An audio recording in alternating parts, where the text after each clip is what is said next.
Alors, je dirais d'abord Villepinte, avec la découverte de tout ce peuple qui vient à moi, qui vient vers nous, qui s'enthousiasme.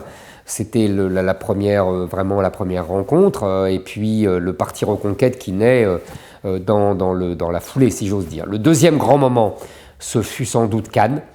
La journée totale d'ailleurs, avec le matin, le marché tellement populaire, chaleureux, et puis le soir, le meeting avec les premiers ralliements devenus de LR, venus du RN. On commence à voir les contours de cette réconciliation des droites que je proposais depuis des mois.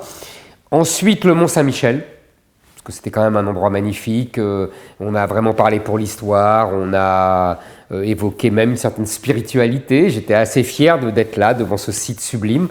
Et puis, évidemment, le Trocadéro, où il y avait un enthousiasme incroyable, 100 000 personnes, une ferveur, une chaleur.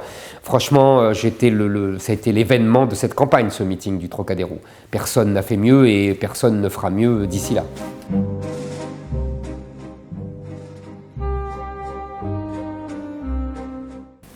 Je dirais la première, le fait de... On a créé Reconquête, le parti, donc le soir de Villepinte, début décembre, et en 4 mois, on avait 120 000 adhérents. Franchement, je pense que c'est unique dans l'histoire de la Ve République. Nous sommes aujourd'hui le premier parti de France, on peut le dire sans prétention. Pour vous donner une idée, le Front National ou le Rassemblement National a 20 000 adhérents et encore pas tous à jour de cotisation, comme on dit. LR doit être à 80 000 tout mouillé. Je ne parle pas des autres partis. Enfin, bon, vraiment, franchement, c'est une surprise extraordinaire. Oui, depuis le début, en vérité, il y a une rencontre entre ce que je dis et ce que ressentent les Français depuis des années. C'est-à-dire que avant même d'être candidat, avant même de créer le Parti Reconquête, les gens venaient à mes rencontres au départ littéraires, parce que c'était pour mon livre, et me disaient « Sauvez-nous, sauvez-nous, vous devez, on est vraiment en danger de mort ». Vous voyez, il y avait comme si ce que je disais faisait écho dans ce que des centaines de milliers, des millions de personnes pensaient. Des gens qui me disaient « Je vous attendais depuis 40 ans. Vous êtes le candidat que j'attendais depuis 40 ans. » Vous voyez, cette ferveur et à la fois ce désespoir, parce que des millions de Français pensent que la France, et ils ont raison, pensent que la France peut mourir. Vous voyez, il y a cette rencontre-là. Je pense que c'est une surprise qui dépasse nos petites vies, la campagne et tout ça. Voilà, ça c'est vraiment une surprise. Après, une jeunesse qui se mobilise, qui manifestement veut y croire et comprend que c'est pour elle qu'on se bat, puisque l'avenir de la France c'est elle, et que si la France n'a pas d'avenir, c'est elle qui va souffrir, qui va... Donc manifestement, il y a une jeunesse, parce qu'il y a d'autres jeunesses qui ne sont pas d'accord avec nous, etc. Mais il y a une jeunesse qui comprend cet enjeu majeur, et je dirais toutes les générations, on le voit bien au Trocadéro. On le voit bien par rapport aux autres meetings des autres candidats, que ce soit Pécresse, que ce soit Macron, où là, il n'y a quasiment que des gens âgés. Là, il y a toutes les générations. Il y a des gens âgés, il y a des jeunes, il y a des gens de 40 ans, il y a des parents, des grands-parents, des petits-enfants. Ça, vraiment, c'est la belle surprise de cette campagne. Et puis, je dirais, l'écho que rencontre mon message, à la fois à la campagne et à la ville. On a l'habitude désormais d'électorats très ciblés sociologiquement. On voit bien l'électorat de Marine Le Pen, on voit bien l'électorat de LR et de Valérie Pécresse, on voit bien... moi, en fait, le message, mais parce que tout simplement je parle de la France, donc quand je parle de la France aux Français, ça touche tout le monde, que ce soit dans les métropoles, que ce soit dans les zones rurales, même... Vous savez, au début, on est allé à Londres, on est allé à Genève, on est allé à Bruxelles, et on a vu des expatriés. Et ça les touchait eux-mêmes. Donc toutes les conditions sociales, tous les modes de vie, tous les gens de toutes les catégories et de tous les âges étaient touchés.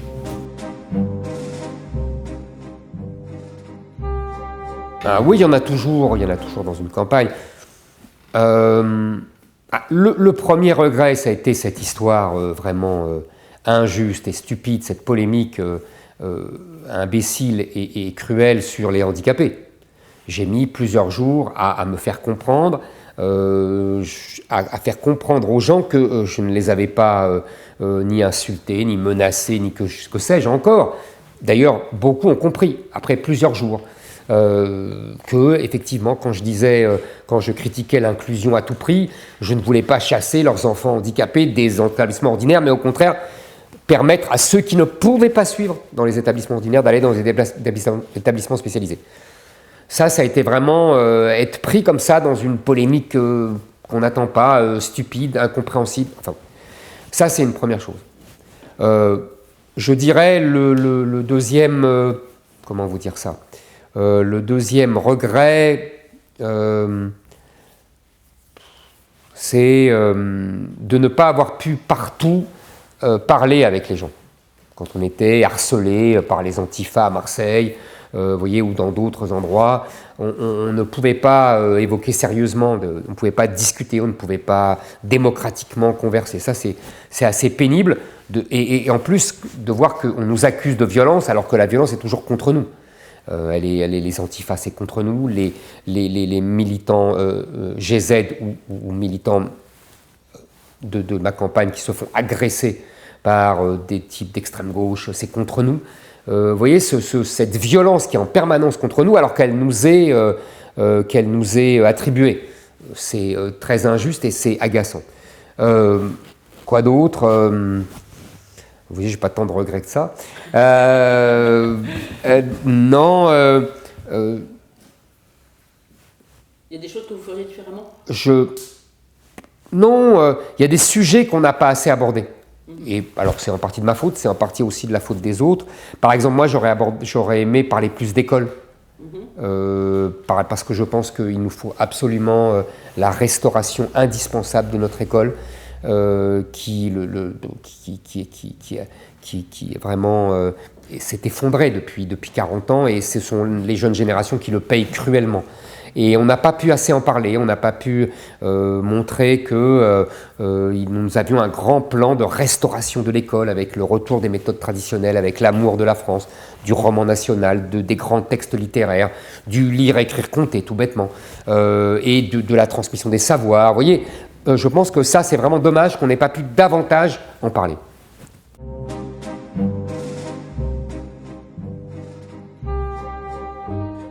Évidemment, arrêter le grand remplacement, arrêter l'immigration, sauver l'identité de la France et rétablir la sécurité.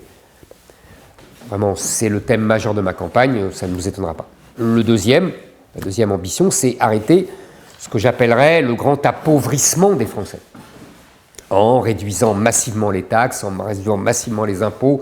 Nous sommes le pays le plus taxé au monde. Nous devons, quand on parle de pouvoir d'achat sans cesse, tous les autres candidats promettent des aides, Non, moi je pense qu'il faut baisser les impôts massivement. On va promettre, on a prévu un plan de baisse d'impôts de 28 milliards par an.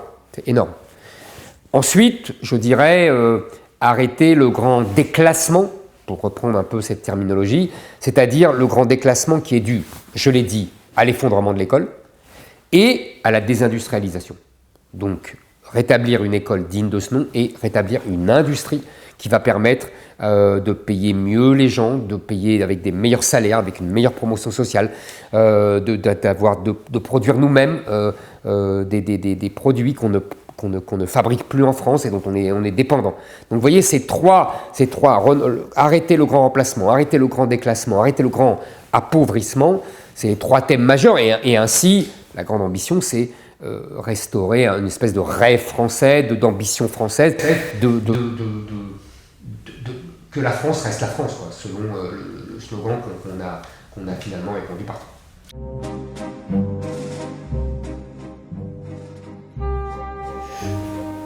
Je dirais, le courage, 2, la vision de la France dans 10 ans, dans 20 ans, qui se fonde sur une connaissance intime de l'histoire de France, Si vous voulez, je pense qu'on ne voit l'avenir que si on ne connaît bien le passé.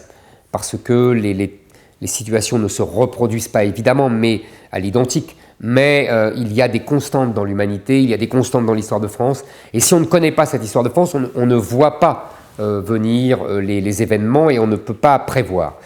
Après, bon, évidemment, je dis le courage, la vision, la connaissance de l'histoire de France et la proximité charnelle avec la France, ses paysages, ses habitants, son état d'esprit, son mode de vie, son esprit. Vous voyez, je dis souvent, par exemple, Stendhal disait être français, c'est ne pas être dupe.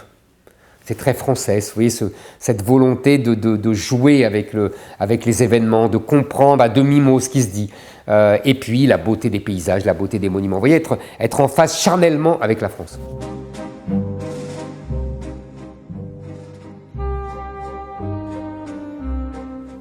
Là, on a l'embarras du choix. Mais il y a 4, on peut dire, je dirais. 1, d'abord, l'immigration. C'est manifestement le côté obscur de sa pensée. Ça ne l'intéresse pas. Il ne comprend pas ce sujet.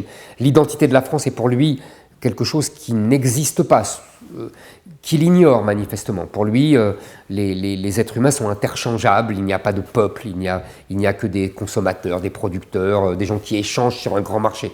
Manifestement, l'identité de la France, ça lui échappe. Et donc, ce danger de grand remplacement, il ne l'appréhende pas, il ne le comprend pas. Et c'est son grand échec. 2 millions d'étrangers de plus au bout de son quinquennat. Et ça va continuer ensuite. Il n'a rien prévu pour arrêter cela. 1. Deuxièmement, corollaire de ce premier échec, la sécurité. Il y a aujourd'hui 1800 agressions par jour. 130 agressions au couteau. C'est inimaginable. On a vu récemment des cas, j'ai parlé hier du cas de ce pauvre jeune homme, Jérémy Cohen, qui a fui les racailles qui l'agressaient et qui s'est fait renverser par un tramway. On aurait pu parler du vigile de la Défense, qui s'est fait tabasser par un Congolais, je crois, qui n'aurait jamais dû être là, puisqu'il était en situation irrégulière. On aurait pu parler aussi de cet agriculteur de la Charente qui s'est défendu et qui a tué un de ses agresseurs, je crois une bande de Serbes qui venaient le cambrioler. Qu'est-ce que dit Emmanuel Macron? Ah ben moi je suis contre la légitime défense, c'est pas le Far West ici. Vous voyez, c'est typique. Il se moque des Français, il n'en a rien à faire. Il est sur des principes abstraits, en plus il fait semblant ou il ignore que la légitime défense existe quand même en droit français, même si moi, je veux la renforcer avec mes mesures de défense excusable et de présomption de légitime défense pour les policiers. Mais enfin voilà, donc ça c'est le deuxième échec majeur. Le troisième, je dirais, la compétitivité de la France. Si vous voulez, quand on arrive en 2021 à 85 milliards de déficit commercial, c'est qu'il y a un problème. C'est que la France n'est pas compétitive. C'est que l'économie française n'est pas compétitive, que nous importons tellement plus que ce que nous exportons que nous avons un problème. On pourrait d'ailleurs approcher ce chiffre de celui de la position extérieure nette. Vous savez, c'est ce que nous possédons sur l'étranger et ce que l'étranger possède sur nous. Il est à moins 695 milliards d'euros. C'est-à-dire que, vous voyez, l'étranger possède sur nous 695 milliards d'euros. On comprend qu'on rachète nos entreprises, qu'on rachète nos immeubles, qu'on rachète nos hôtels particuliers, nos vignobles, etc. Vous voyez, c'est ça, 695 milliards. Pour vous donner une idée, l'Allemagne a le même chiffre, la position extérieure nette, de 2700 milliards en positif. Voilà, tout est dit. Ça, c'est le quatrième échec, c'est le nucléaire. Il a mis 5 ans à comprendre l'importance du nucléaire. Alors maintenant, il se réveille. Il reprend d'ailleurs ce que j'ai dit, 14 réacteurs nucléaires jusqu'à l'horizon 2050. Je constate d'ailleurs qu'il n'abolit pas sa première mesure en 2018. Il avait dit qu'il fermerait 12 réacteurs nucléaires. On ne sait pas ce que ça devient, il n'en parle plus. Il ne supprime pas comme moi, il ne bloque pas comme moi le plan d'éoliennes. On sait que les éoliennes sont non seulement une catastrophe esthétique, mais en plus, ils sont une catastrophe écologique, puisque quand il n'y a pas de vent, on va chercher le gaz ou le charbon. Voilà, je pense que là, on a 4 échecs patents.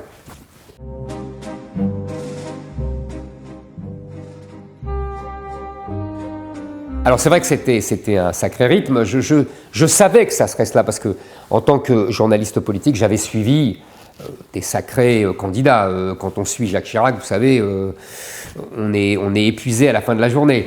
Donc je savais que ça serait physique. Donc je m'étais préparé. Je savais que j'ai toujours fait beaucoup de sport. Donc j'ai continué à nager tous les matins. J'ai continué à jouer au tennis une fois par semaine, le dimanche en général. Donc ça, j'ai gardé une activité physique soutenue. Par ailleurs, j'ai aussi essayé d'avoir une hygiène de vie en dormant. Je dormais 6 heures, 7 heures, parfois 8 heures, c'était le luxe absolu. Essayer parfois de dormir avant minuit, vous savez, on sait que ce sont les meilleures heures, on le dit aux enfants, mais ça marche aussi pour nous. Et faire des siestes de temps en temps, quand j'avais des émissions le soir par exemple, un peu longues, j'essayais de faire une sieste dans l'après-midi ou dans le train, ou vous voyez, essayer de me reposer dès que je pouvais. Il y a eu des moments un peu plus difficiles physiquement, mais globalement, je crois que je m'en suis sorti.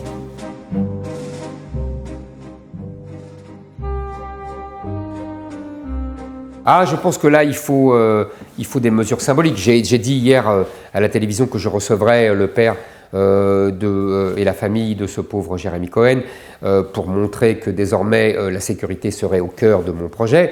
De façon plus symbolique, je me rendrai sur le chantier de Notre-Dame de Paris, d'abord pour montrer mon attachement à cette tradition chrétienne qui a fait la France, à ce symbole magnifique de la France et de la chrétienté qu'est Notre-Dame, à rappeler qu'il fallait absolument le reconstruire à l'identique. Ensuite, pour continuer dans les symboles historiques français, j'irai sans doute aux Invalides. D'abord pour me recueillir sur la tombe du grand Napoléon et les autres. Il y a là-bas Foch, il y a Vauban, tous les grands serviteurs de l'armée française et de l'épée française. Quand on pense à l'épée en France, il y a l'épée et il y a la plume. Donc je réunirai sans doute l'Institut de France avec les académies pour rappeler mon attachement à la langue française. Qui est un trésor de notre pays et ma lutte implacable contre le jargon, les anglicismes, l'écriture inclusive, tous ces baragouins qui entachent notre belle langue française. Je pense que ça sera des beaux symboles, des belles visites qui marquent exactement tout ce à quoi je suis attaché.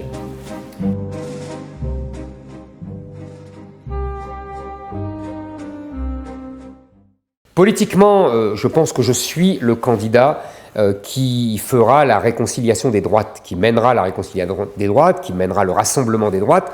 Je vais briser le cordon sanitaire. J'ai déjà commencé à le faire avec des ralliements de gens de LR comme Guillaume Pelletier ou des gens du RN comme Marion Maréchal ou Stéphane Ravier ou Nicolas Bay, ou Jérôme Rivière et d'autres, ou Philippe de Villiers qui était ministre de Jacques Chirac. Vous voyez, je pense qu'il y a un rassemblement vaste.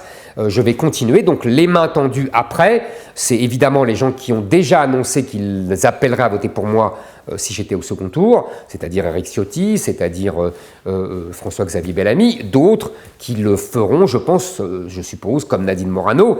Est-ce que Laurent Wauquiez le fera? Dans ce cas-là, évidemment, je lui tendrai volontiers la main. Et de l'autre côté, je pense qu'au RN, je ferai la même chose avec quelqu'un comme Jordan Bardella. Moi, je pense que je suis le seul à pouvoir faire cette réconciliation des droites, ce rassemblement des droites. Marine Le Pen ne le peut pas. Aucun élu LR n'appellera à voter pour elle au soir du premier tour, si elle est au second tour.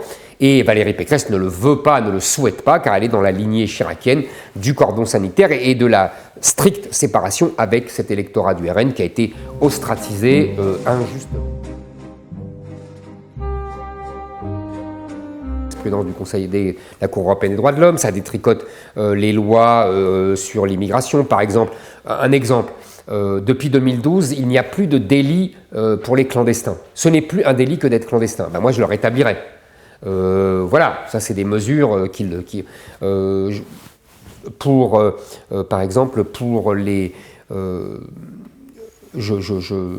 pour la politique fiscale, la politique familiale, je rétablirais la politique familiale universelle, c'est-à-dire sans tenir compte des revenus. Je doublerais le plafond du quotient familial. J'interdirais les allocations sociales aux étrangers. Vous voyez, tout ça, c'est détricoté en vérité. J'arrêterais la PMA pour les couples de femmes. Voilà, il y a des choses que j'arrêterais.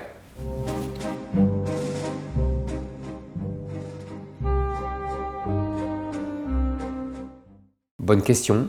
Vous savez, je pense que les chefs d'État étrangers doivent être considérés, peu importe leurs idéologies, leur régime.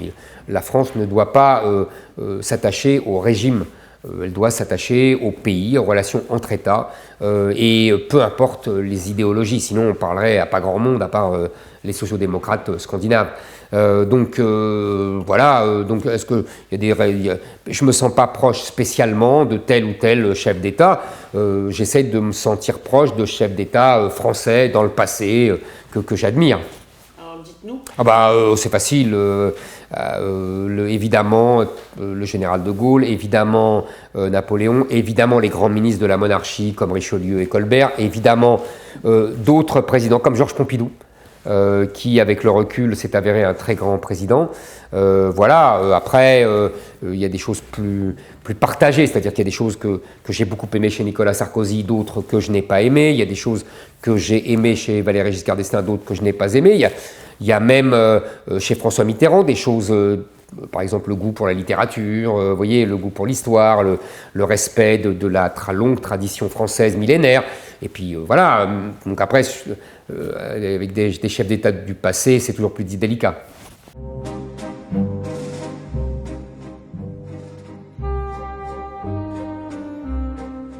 Je remercierai d'abord mes électeurs, je remercierai les gens qui m'ont suivi et je remercierai toutes mes équipes qui ont été vraiment formidables. Vous savez, c'est né de nulle part, comme ça. En quelques mois, on a des centaines et des centaines de personnes qui se battent pour nous, qui ont travaillé des jours et des nuits. Donc je remercierai tous ces gens, je remercierai tous les Français qui nous ont soutenus. Et puis, je remercierai évidemment les gens qui sont proches de moi, tous les politiques qui m'ont rejoint. Et puis peut-être, je remercierai mes parents de là-haut de m'avoir soutenu sans le dire. Très bien, merci Éric Zemmour. Merci à vous.